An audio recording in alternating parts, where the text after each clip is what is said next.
ಅಖಿಲ ಕರ್ನಾಟಕ ವಿಶ್ವಕರ್ಮ ಮಹಾಸಭಾ ವತಿಯಿಂದ 3 ದಿನಗಳ ಕಾಲ ರಾಜ್ಯ ಮಟ್ಟದ ವಧೂವರರ ಸಮಾವೇಶವನ್ನು ಹಮ್ಮಿಕೊಳ್ಳಲಾಗಿದೆ. ವಿಶ್ವಕರ್ಮ ಸಮುದಾಯದ ಪ್ರಮುಖರಾದ KP ನಂಜುಂಡಿ ಸುದ್ದಿಗೋಷ್ಠಿಯಲ್ಲಿ ಮಾತನಾಡಿ, ಬೆಂಗಳೂರಿನ ಗುರುರಾಜ ಕಲ್ಯಾಣ ಮಂಟಪದಲ್ಲಿ ಏಪ್ರಿಲ್ 24ರಿಂದ 26ರವರೆಗೆ ರಾಜ್ಯ ಮಟ್ಟದ ವಧೂವರರ ಸಮಾವೇಶ 2026 ಆಯೋಜಿಸಲಾಗಿದೆ ಎಂದರು. ಈ ಸಮಾವೇಶದಲ್ಲಿ 400ಕ್ಕೂ ಅಧಿಕ ವಿಶ್ವಕರ್ಮ ಸಮುದಾಯದ ವಧೂವರರು ಭಾಗವಹಿಸಲಿದ್ದಾರೆ. ವಧೂವರರ ವೇದಿಕೆ ಅಧ್ಯಕ್ಷ ಬಸವರಾಜ್ ಅಧ್ಯಕ್ಷತೆ ವಹಿಸಲಿದ್ದು, ವಧೂವರರ ಸಮಾವೇಶಕ್ಕೆ KPCC ಕಾರ್ಯಾಧ್ಯಕ್ಷ JC ಚಂದ್ರಶೇಖರ್ ಉದ್ಘಾಟನೆ ಮಾಡಲಿದ್ದಾರೆ. 26ರಂದು ಸಮಾರೋಪ ಸಮಾರಂಭ ನಡೆಯಲಿದೆ.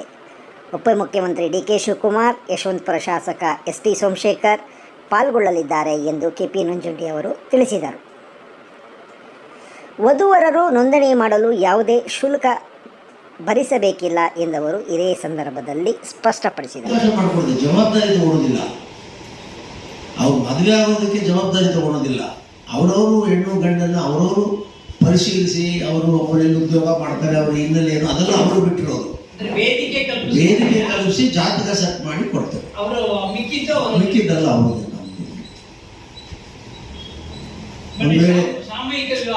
ಇದಾದ ಮೇಲೆ ಅದ್ರ ಬಗ್ಗೆ ಯೋಚನೆ ಮಾಡ್ತೀವಿ, 8 ಜನ ಆಗ್ತಾರೆ ನೋಡ್ಕೊಂಡು ಇದನ್ನು ಮಾಡಬೇಕು ಅಂತ. ಸಂಘಟನೆ ಅಷ್ಟೇ ಇದಕ್ಕೂ ಪ್ರಾಧಾನ್ಯತೆ ಕೊಡಬೇಕು ಅಂತ ಮೊದಲು ಅವಕಾಶ ಕೊಟ್ಟು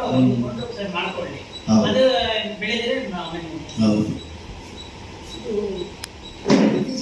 ಸಾಮಾಜಿಕ ಬದಲಾವಣೆ ಆಗಿದೆ. ಗಂಡಿಗೆ ಹೆಣ್ಣು ಸಿಗೋದು ಕಷ್ಟ ಆಗ್ತಾ ಇದೆ. ನಿಮ್ಮ ಜನಾಂಗದಲ್ಲೂ ಅದು ಇದೆಯಾ ಸಮಸ್ಯೆ?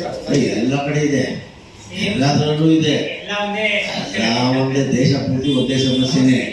ಆದ್ರೆ ಏನಂದ್ರೆ ಇಂಥ ಸಂಘಟನೆ ಆದಂತ ಸಮಾಜಗಳು ಎಷ್ಟೋ ಜನ ಇವಾಗ ಲವ್ ಮ್ಯಾರೇಜ್ಗೆ ಹೋಗ್ತಾರಲ್ಲ, ಕೇಳಿದ್ರೆ ನಮ್ಗೆ ಆ ಟೈಮ್ನಲ್ಲಿ ಗಂಡು ಸಿಗ್ಲಿಲ್ಲ ಅಂತಾರೆ, ಆ ಟೈಮ್ನಲ್ಲಿ ಹೆಣ್ಣು ಸಿಗ್ಲಿಲ್ಲ ಅಂತಾರೆ.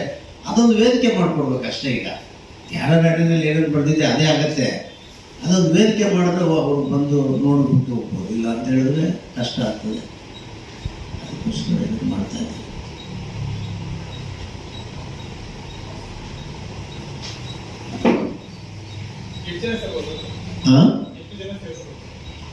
ಇಲ್ಲ, ಅದು 400 ಜನ ಗಂಡು ಹೆಣ್ಣು ಸೇರ್ತಾರೆ. ಅದು ಮೊದಲನೇ ದಿನ ಕಾರ್ಯಕ್ರಮದಲ್ಲಿ ಒಂದು 2000 ಜನ ನಮ್ಮ ಸಮಾಜದ ಮುಖಂಡಗಳೆಲ್ಲ ಸೇರ್ತೀವಿ ನಾವು. ಅದು ಉದ್ಘಾಟನೆ ಆದ ತಕ್ಷಣ ನಾವು ಕಾರ್ಯಕ್ರಮ ಶುರು ಮಾಡ್ತೇವೆ. ಮತ್ತೆ ಸಮಾರೋಪಕ್ಕೆ ಒಂದು 3-4 ಸಾವಿರ ಜನ ಸೇರಿ ನಾವು ಸಮಾರೋಪ ಮಾಡ್ತೀವಿ. ಇದೆಲ್ಲ ಅವಕಾಶಗಳು ಮತ್ತೆ ಬಂದೋಗೋ ವ್ಯವಸ್ಥೆ ಸರಿ ಇರಲಿ ಅಂತ ಹತ್ರ ಹಾಕಿದ್ದೇವೆ. ಇಲ್ಲ, ಫಸ್ಟ್ ಇದು ಮಾಡ್ತೀವಿ ರಾಜ್ಯದಲ್ಲಿ ಮಾಡ್ತೀವಿ. ಆಮೇಲೆ ಇಲ್ಲಿ ತಮಿಳು ಮಾತಾಡಿದ್ರು ಸರಿ, ತೆಲುಗು ಮಾತಾಡಿದ್ರು ಸರಿ, ವಿಶ್ವಕರ್ಮ ಅನ್ನುವಂಥದ್ದು ಇದ್ರೆ ಆಯ್ತು. ಆಮೇಲೆ ಭಾಷೆ ಇಲ್ಲಿ ಇರ್ಬೇಕು. ಯಾವ ಭಾಷೆ ಮಾತಾಡಿ ವಿಶ್ವಕರ್ಮ. ಈಗ 400 ಜನ ಮಾಡಿದ್ದಾರೆ.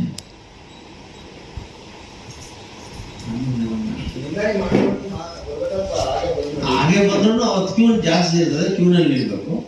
ನೋಂದಣಿ ಮಾಡಿಸಿದ್ರೆ ಅವ್ರ ನಂಬರ್ ಅಲಾಟ್ ಮಾಡಿರ್ತೀವಿ, ಅವ್ರ ನಂಬರ್ ತಗೋತಾರೆ. ಆ ನಂಬರ್ ಪ್ರಕಾರ ಒಪ್ಪಿಸ್ಕೊಂಡಿರ್ತಾರೆ.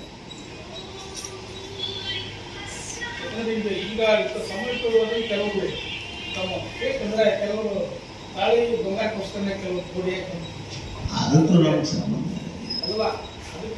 ಇಲ್ಲ. ನಾವು ಮದುವೆ ಮಾಡ್ತಾ ಇಲ್ಲ, ಜಾತಕ ಹೊಂದಾಣಿಕೆ ಮಾಡ್ತೀವಿ. ಈಗೇನು ಮದುವೆ ಮಾಡ್ಬೇಕಂತ ಹೇಳಿದ್ರೆ ಒಂದು ಸಣ್ಣ ತಾಲಿ 50,000 ರೂಪಾಯಿ ಬೇಕು, ಬರೀ ತಾಲಿ. ಸ್ವಾಮೀಜಿಗಳು ಮಾತಾಡ್ತಾರೆ. ನಮೋ ವಿಶ್ವಕರ್ಮಣೆ.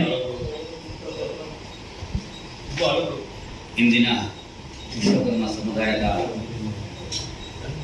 ಪ್ರೋತ್ಸಾಹಕರಾಗಿದ್ದಂಥ ಎಲ್ಲ ಸಮಸ್ತ ಪತ್ರಿಕೋದ್ಯಮಿಗಳಿಗೂ ಮತ್ತು ಮಾಧ್ಯಮ ವರ್ಗದ ಎಲ್ಲ ಕಾರ್ಯವೈಖರಿಯ ಸದಸ್ಯರುಗಳು ಸಹ ವಿಶ್ವಕರ್ಮನ ಕೃಪೆಯಿಂದ ಪ್ರಾರ್ಥನೆ ಮಾಡ್ತಾ, ಈ ಕಾರ್ಯಕ್ರಮದ ರೂವಾರಿಗಳಾಗಿ ನಮ್ಮ ಸಮುದಾಯದ ಜಾಗೃತಿಯನ್ನು ಮೂಡಿಸ್ತಕ್ಕಂಥ ಬಹಳ 25 ವರ್ಷಗಳಿಂದಲೂ ಸಮಾಜ ಸಂಘಟನೆ ಮತ್ತು ಸಮಾಜದ ಶ್ರೇಯಸ್ಸಿಗೋಸ್ಕರವಾಗಿ ಹಲವು ದುಡಿಯುವಂಥ ನಾಯಕರಾಗಿರ್ತಕ್ಕಂಥ KP ನಂಜುಂಡಿ ಅವರು ಮತ್ತು ಸಮಸ್ತ ವೇದಿಕೆ ಮೇಲಿರ್ತಕ್ಕಂಥ ನಮ್ಮ ಸಮುದಾಯದ ಮುಖಂಡರಿಗೂ ಸಹ ಆ ವಿಶ್ವಕರ್ಮ ಕೃಪೆಯಲ್ಲಿ ನೀಡುತ್ತಾ ಈ ಕಾರ್ಯಕ್ರಮವನ್ನು ಮಾಡತಕ್ಕಂಥದ್ದು ವಿಶ್ವಕರ್ಮ ಸಮುದಾಯದ ಪಂಚಗೋತ್ರಗಳುಳ್ಳ ಅಂದರೆ 5 ಕಸುಬುಗಳನ್ನು ಮಾಡತಕ್ಕಂಥ ಸಮುದಾಯಗಳು ಒಗ್ಗೂಡಿ ಯಾರಲ್ಲೂ ಯಾವ ಭಿನ್ನ ಭೇದಗಳಿಲ್ಲದೆ ನಾವೆಲ್ಲ ಒಂದೇ ಇರ್ತಕ್ಕಂಥ ಭಾವನೆಯನ್ನ ಕಲ್ಪಿಸ್ಲಿಕ್ಕೋಸ್ಕರವಾಗಿ ಮಾಡ್ತಕ್ಕಂಥ ಕಾರ್ಯಕ್ರಮ.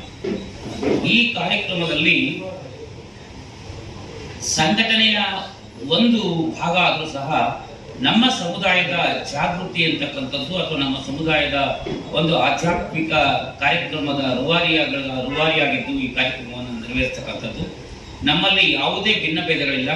ತಮಿಳು, ತೆಲುಗಿರ್ಬೋದು, ಕನ್ನಡ ಇರ್ಬೋದು, ಹಿಂದಿ ಇರ್ಬೋದು, ಯಾವುದೇ ಇರ್ಬೋದು. ನಮ್ಮ ಕರ್ನಾಟಕ ರಾಜ್ಯದಲ್ಲಿ ವಾಸ ಮಾಡತಕ್ಕಂಥ ವಿಶ್ವಕರ್ಮರನ್ನ ಒಂದುಗೂಡಿಸಿ ನಮ್ಮಲ್ಲೆಲ್ಲಿರ್ತಕ್ಕಂಥ ಭೇದ ಭಾವಗಳನ್ನ ಹೊರಗಡೆ ಆಗ್ತಕ್ಕಂಥದ್ದನ್ನು ಮಾತ್ರ ನಾವು ಈ ಕಾರ್ಯಕ್ರಮದ ಮುಖೇನ ಹಾಡ್ಕೊಂಡಿದ್ದೇವೆ. ಅದರಿಂದ ಪತ್ರಿಕೋದ್ಯಮಗಳು ತಾವೆಲ್ಲ ಹೆಚ್ಚಿನ ರೀತಿಯಲ್ಲಿ ಪ್ರಚಾರಕ್ಕೆ, ಈ ಸಮುದಾಯದ ಜಾಗೃತಿಯ ಕಡೆಗೆ ಪ್ರಚಾರಕ್ಕೆ ಅವಕಾಶವನ್ನು ಮಾಡಿಕೊಟ್ಟು ಮತ್ತು ತಮ್ಮೆಲ್ಲರ ಸಹಕಾರ ಅವತ್ತು ಸಹ 3 ದಿನಗಳ ಕಾರ್ಯಕ್ರಮಗಳಲ್ಲಿ ತಾವುಗಳೆಲ್ಲ ಭಾಗಿಗಳಾಗಿದ್ದು ಕಾರ್ಯಕ್ರಮದ ವೈಖರಿಯನ್ನು ನೋಡಿ ಶುಭವನ್ನು ಹಾರೈಸ್ತಕ್ಕಂಥದ್ದು ತಮ್ಮೆಲ್ಲರಿಗೂ ಬಿಟ್ಟಂಥ ಕಾರ್ಯಕ್ರಮ. ಆದ್ದರಿಂದ ಈ ಕಾರ್ಯಕ್ರಮ ನಮ್ಮ ವಿಶ್ವಕರ್ಮರ ಪಂಚಗೋತ್ರಗಳುಳ್ಳ 5 ಕಸುಬುಗಳನ್ನು ಮಾಡ್ತಕ್ಕಂಥ ಎಲ್ಲ ಸಮುದಾಯಗಳನ್ನ, ನಮ್ಮ ಸಮಾಜದ ಎಲ್ಲ ಪಂಗಡಗಳನ್ನ ಒಗ್ಗೂಡಿಸ್ತಕ್ಕಂಥ ಕಾರ್ಯಕ್ರಮ, ಸಂಘಟನೆ ಕಾರ್ಯಕ್ರಮ, ಅದರಲ್ಲೂ ಆಧ್ಯಾತ್ಮಿಕ ಕಾರ್ಯಕ್ರಮ ಅಂತ ಹೇಳ್ತಕ್ಕಂಥ ನಿಟ್ಟಿನಲ್ಲಿ ತಮ್ಮೆಲ್ಲರಿಗೂ ಶುಭವನ್ನು ಹಾರೈಸ್ತಾ ಸಮುದಾಯಕ್ಕೂ ಸಹ ಶ್ರೇಯಸ್ಸಿನ ಹಾದಿಯಲ್ಲಿ ಆ ವಿಶ್ವಕರ್ಮನ ಕೃಪೆ ಇರಲಿ ಅಂತ ಬೇಡ್ತಾ ನಮ್ಮ ಮಾತಿಗೆ ವಿರಾಮ ಮಾಡ್ತೀನಿ. ಸರ್, ಈಗ ಅಷ್ಟು ಜನರ ಜಾತಕಗಳನ್ನು ಹೊಂದಾಣಿಕೆ ಮಾಡಬೇಕು, ಎಷ್ಟು ಜನ ಜ್ಯೋತಿಷಿಗಳು ಅಥವಾ ಋತ್ವಿಕರು? ಹೌದು. ನಾವು 5-6 ಜನ ಜ್ಯೋತಿಷ್ಯರು ಇರ್ತೀವಿ. ಅದ್ರ ಮೇಲ್ಪಟ್ಟು ನಾವು ಸ್ವಾಮೀಜಿಗಳು ಇರ್ತೀವಿ. ಆ ಜ್ಯೋತಿಷ್ಯರು ಪರಿಶೀಲನೆ ಮಾಡಿದ್ದು ಸರಿಯಾ ತಪ್ಪು ಅಂತಕ್ಕಂಥದ್ದನ್ನು ನಾವು ಸ್ವಾಮೀಜಿಗಳು ಪರಿಗಣಿಸಿ ಅದನ್ನು ಪರಿಶೀಲನೆ ಮಾಡಿ ಸಮಂಜಸವಾದ ಜಾತಕಗಳನ್ನ ಅವರವರ ಕುಟುಂಬಗಳಿಗೆ ಕೊಡ್ತೀವಿ. ಅಷ್ಟು ಜನಕ್ಕೆ ಇಷ್ಟು 10-15 ಜನ ಮಾಡ್ಲಿಕ್ಕೆ ಸಾಧ್ಯ ಆಗುತ್ತೆ. ಯಾಕೆಂದ್ರೆ ಈಗ ಹಳೆ ಕಾಲದಂತೆ ಪಂಚಾಂಗ ನೋಡಿ ಮಾಡುವಂತ ಕಾರ್ಯಕ್ರಮ ಅಲ್ಲ, ಈಗೆಲ್ಲ ಕಂಪ್ಯೂಟರೈಸ್ ಇದೆ. ನೀವು ಈ ಗಂಡು ಹೆಣ್ಣಿನ ಹುಟ್ಟು ಜಾತಕ ಮತ್ತು ಟೈಮು ನಕ್ಷತ್ರವನ್ನು ಕೊಟ್ಟರೆ 2 ಮಿನಿಟ್ಸ್ ಅಲ್ಲಿ ಒಂದು ಶೀಟ್ ಅಂತೆ ಕೊಡ್ಬೋದು. ಆದ್ರಿಂದ ಆ ವ್ಯವಸ್ಥೆಯನ್ನು ಮಾಡಿದ್ವಿ.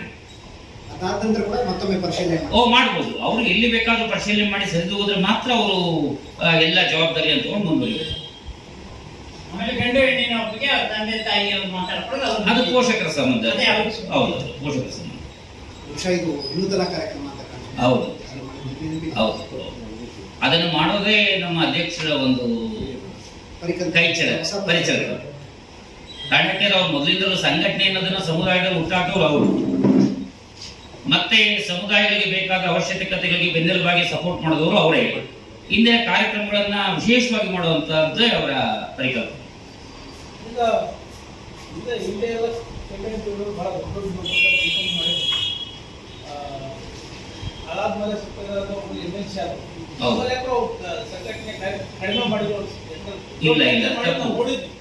ಇಲ್ಲ, ಅವರು ದೊಡ್ಡ ಕಾರ್ಯಕ್ರಮಗಳನ್ನು ಮಾಡಿದ್ರು.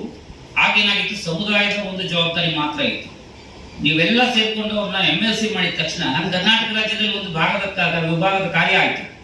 ಆಗ ಅವ್ರು ಏನ್ ಮಾಡಿದ್ರು, ಎಲ್ಲವನ್ನ ಸೇರ್ಕೊಂಡು ಜೊತೆಗೂಡಿದಾಗ ನಿಮ್ಮ ಕಣ್ಣಿಗೆ ಸ್ವಲ್ಪ ಕಾಣಿಸೋದು ಕಷ್ಟ ಆಯ್ತು.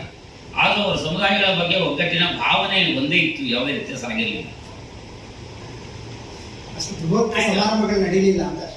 ಅಲ್ಲ, ಸಮಾರೋಪಗಳನ್ನ ಮಾಡ್ಬೇಕಾದ್ರೆ ನೀವು MLC ಮಾಡಿದ್ರಲ್ಲ, ಕರ್ನಾಟಕ ಜವಾಬ್ದಾರಿ ಕೊಟ್ಟಿದ್ರಿ. ಅವರು ವಿಧಾನಸೌಧದಲ್ಲಿ ಆ ಕಾರ್ಯಕ್ರಮಗಳನ್ನು ಮಾಡ್ತಾ ಇದ್ರು, ಅಂದ್ರೆ ಸಮುದಾಯಗಳ ಬಗ್ಗೆ ಫೈಟ್ ಮಾಡ್ತಾ ಇದ್ರು.